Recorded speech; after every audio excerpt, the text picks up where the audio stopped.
प्रधान जी, स्वागत है आपका हमारे मुस्कान इंडिया न्यूज़ में। और हम बात करेंगे क्षेत्रीय समस्याओं पर प्लस जो है किसान भाइयों की। तो हम वार्ड 42 के अंदर बैठे हुए हैं, किराड़ी क्षेत्र लगता है। तो आप जो है यहाँ पे पूर्व निगम पार्षद भी रहे और आपने काफ़ी पब्लिक की सेवा की और समाज सेवा से जुड़े हुए हैं। और जहाँ तक है आज जो किसान भाइयों का आंदोलन बैठा हुआ है, चारों तरफ लगा हुआ है, इस पर आपका बराबर दौरा बना रहता है। तो प्रधान जी, हमारी पब्लिक जो है इस टाइम जानना चाहेगी कि क्या लगता है कि आपको कि हमारे भारत सरकार जो है सही कर रही है या फिर किसान भाई सही कर रहे हैं? आपको किस तरीके का विचार लग रहा है? देखो, सबसे पहले मैं अपने सभी देश भाइयों को, देश प्रेमियों को यही आग्रह करूंगा कि ये खाली किसानों की लड़ाई नहीं है, ये हम सब की लड़ाई है। क्योंकि किसान लड़ रहे हैं तो वो हमारे लिए लड़ रहे हैं। किसान अन्न उगाता है और देश का पेट भरता है। किसान का ही बेटा उधर सरहद पर जाता है तो हमारे देश की रक्षा करता है। किसान है तो हम सब हैं, और किसान नहीं है तो देश नहीं बचेगा। तो मैं आप सभी से यही कहना चाहूँगा कि जो किसान भाई बैठे हुए हैं, सब मिल कर के, और सभी पार्टियों से मैं निवेदन करूँगा सब किसान भाइयों का साथ दें। क्योंकि ये जो सरकार बैठी हुई है पूंजीपतियों की सरकार है, ये किसानों की तरफ नहीं देख रही। तो मैं तो यही निवेदन करूँगा आप सभी से, जो ये होली आ रही है, सभी मिलजुल कर होली का ऐसा प्रोग्राम होना चाहिए, ऐसा मिलन होना चाहिए अब की बार जो किसानों के लिए फ़ायदेमंद हो। तो मैं इस सरकार से भी यही निवेदन करूंगा कि हमारे किसान भाई ये नहीं चाहते कि हमें काला कानून ये चाहिए, तो सरकार ज़बरदस्ती इस कानून को क्यों थोपना चाह रही है? तो ये हमारी समझ में इस सरकार की नीति नहीं आ रही है एक बार भी। जय हिंद, जय भारत। मैं जानना चाहूँगा, क्या इन बातों से हमारे नवयुवक पीढ़ी पर कोई फर्क पड़ेगा? नवयुवक पीढ़ी पे तो इतना फर्क पड़ेगा कि जय जवान और जय किसान का नारा शुरू से लगाते आए हुए हैं। नव युवक जो हैं हमारे, वही देश पर जाते हैं, वही सरहद पर हमारी रक्षा करते हैं, वही फोर्स में भर्ती होते हैं। और किसान का ही बेटा फोर्स में भर्ती होता, ना कि किसी नेता का भर्ती होता हो। आप देख लेना, जितने भी अपने जो फोर्स हैं सभी में किसान के ही बेटे मिलेंगे। किसी नेता का बेटा आज तक ना तो फौज में भर्ती हुआ है, ना कोई शहीद हुआ है। ये सारा जो दारमदार है युवा पीढ़ी पे पड़ने वाला है। युवा पीढ़ी हताश होकर के घर बैठ जाएगा। तो मैं तो यही कहूँगा सबको ध्यान में रखते हुए इस काले कानून को भी हटाया जाए। और रही वार्ड 42 की आप बात कर रहे हैं, यहाँ निगम में हमारे बीजेपी की सरकार है, हमारे यहाँ से भी बीजेपी की काउंसलर है। यहाँ से निगम में उर्मिला चौधरी यहाँ से जीती हैं। हमारी मिसेज 500 वोटों से हार चुकी थी पिछले चुनाव में। आप देख रहे होंगे कितना गंद, नाली की नाली भरी पड़ी है, कूड़े के ढेर लगे पड़े हैं। ऐसे भ्रष्टाचार को ख़त्म करने के लिए निगम में भी केजरीवाल जी को आना बहुत ज़रूरी है। जय हिंद, जय भारत। क्या लगता है सरकार हमारे किसान भाइयों की बात पूरी होगी, या फिर अगर नहीं हो रही है तो कहाँ पे ऐसी कमी आ रही है जो किसान भाई जो है काफ़ी निराश है?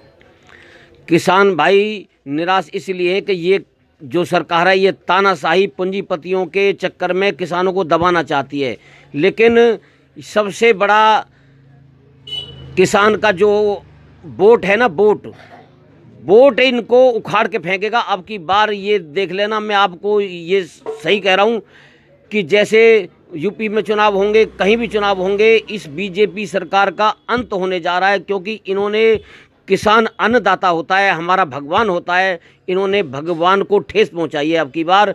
तो इसलिए भगवान इनको कभी माफ़ नहीं करेंगे। अगर 1% माना जाए तो क्या लगता है कि आपको इसका मतलब कि सरकार को मान लेना चाहिए छोटी मोटी शर्तें?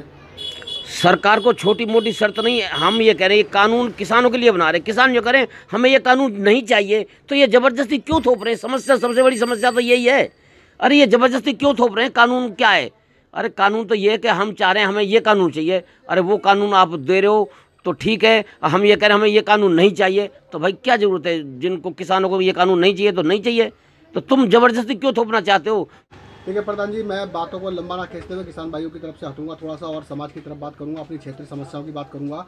मैं बात करूंगा आजकल नौजवान बच्चों के अंदर पढ़ाई लिखाई तो खैर लॉकडाउन की वजह से थोड़ी कम हुई है, इसकी वजह से आजकल बच्चों में, नवयुवक बच्चों में हिंसा ज़्यादा पैदा हो चुकी है। क्या हिंसा का कारण क्या बना? हिंसा एक तो सबसे बड़ा कारण ये है कि बच्चों के लिए कोई रोजगार नहीं है। जो ये केंद्र सरकार है, इन्हें ऐसी कोई पॉलिसी नहीं बनाई जो बच्चों युवाओं के लिए रोजगार हो। इन्होंने वादे करे थे इतने लंबे लंबे चौड़े चौड़े कि इतने करोड़ नौकरी निकालेंगे, रोजगार इतना देंगे बच्चों के लिए, वो करेंगे और हमारा काला धन विदेश से आएगा, 15 लाख रुपए हर व्यक्ति के खाते में जाएगा। तो मैं तो ये कह रहा हूँ कि आज 100 रुपये पेट्रोल और 90 रुपये डीजल आप देख रहे हैं, 850 रुपये का गैस का सिलेंडर बिक रहा है। इतनी तगड़ी महंगाई हो चुकी है, तो ये बेरोजगारी फैलती जा रही है और महंगाई बढ़ती जा रही है और युवा तो गुस्से में आएगा ही आएगा। क्या करेगा? कोई चोरी करेगा, कोई चकोरी करेगा, कोई लूट करेगा, कोई क्या करेगा। इन्होंने ऐसा माहौल बना दिया है, इस देश को गड्ढे में लेकर के जा रहे हैं ये आज। आपके अपने नज़रिए से, मैं किसी पार्टी की बात नहीं करूँगा, ना ही किसी पार्टी की आलोचना करूँगा, आपके अपने नज़रिए से क्या लगता है किस तरीके से उद्धार होगा? उधार तो ये भी होगा कि जैसे हमारे एक सच्चे नेता अरविंद केजरीवाल जी उभर करके आए हैं, क्योंकि आप दिल्ली में देख रहे हैं और आसपास के दिल्ली के राज्य के प्रदेश हैं, वहाँ भी देख रहे हैं, सारी सरकारें हमेशा घाटे में जाती रहती हैं। क्यों घाटे में जाती रहती हैं? और एक दिल्ली सरकार ऐसी है कि फ्री में देकर भी फायदे में चल रही है। बिजली फ्री, पानी फ्री, शिक्षा फ्री, स्वास्थ्य फ्री, और देखो जाए तो महिलाओं के लिए दिल्ली में टिकट भी फ्री कर दिया है। सब कुछ फ्री देकर भी फायदे में चल रही है दिल्ली सरकार। तो ऐसा क्या करिश्मा है केजरीवाल जी में जो इतना करके भी फायदे में चल रहे हैं, और ये जो बीजेपी वाले लोग हैं ये जनता को लूट कर भी फिर भी घाटे में चल रहे हैं। तो हमें आगे सारी जनता देख रही है, सब सोच रहे हैं कि हमें आगे कौन चाहिए, कौन नहीं चाहिए। इसलिए एक सच्चा ईमानदार इंसान हमें चाहिए। हम पार्टी बंदी की बात नहीं करें, जो देश के हित में काम करेगा वही देश पर राज करेगा। बहुत बढ़िया प्रधान जी। और मैं अब चाहूँगा कि हमारे जहाँ इस देश के अंदर राजनीति चलती है और हिंसा चलती है, जहाँ पे जो है आंदोलन चलते हैं, वहीं पे जो है थोड़ी सी भक्ति भाव सागर भी है। अभी 11 तारीख को महाशिवरात्रि आने वाली है, तो क्या कहना चाहिए हमारे देशवासियों को महाशिवरात्रि पर? देखो, महाशिवरात्रि एक बहुत बड़ा पर्व है। हम हिंदू भाइयों के लिए भी और मुस्लिम भाइयों के लिए, सभी के लिए एक पवित्र है।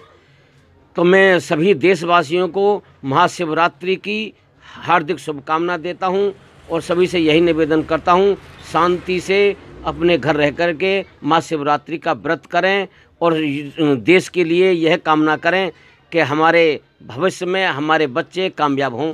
जय हिंद, जय भारत। बहुत बहुत धन्यवाद प्रधान जी। तो दर्शकों, आपने प्रधान जी से मुलाकात की और अगली मुलाकात के लिए फिर तैयार रहिए। अगली मुलाकात हम बहुत जल्द करवाएंगे होली उर्दंग में।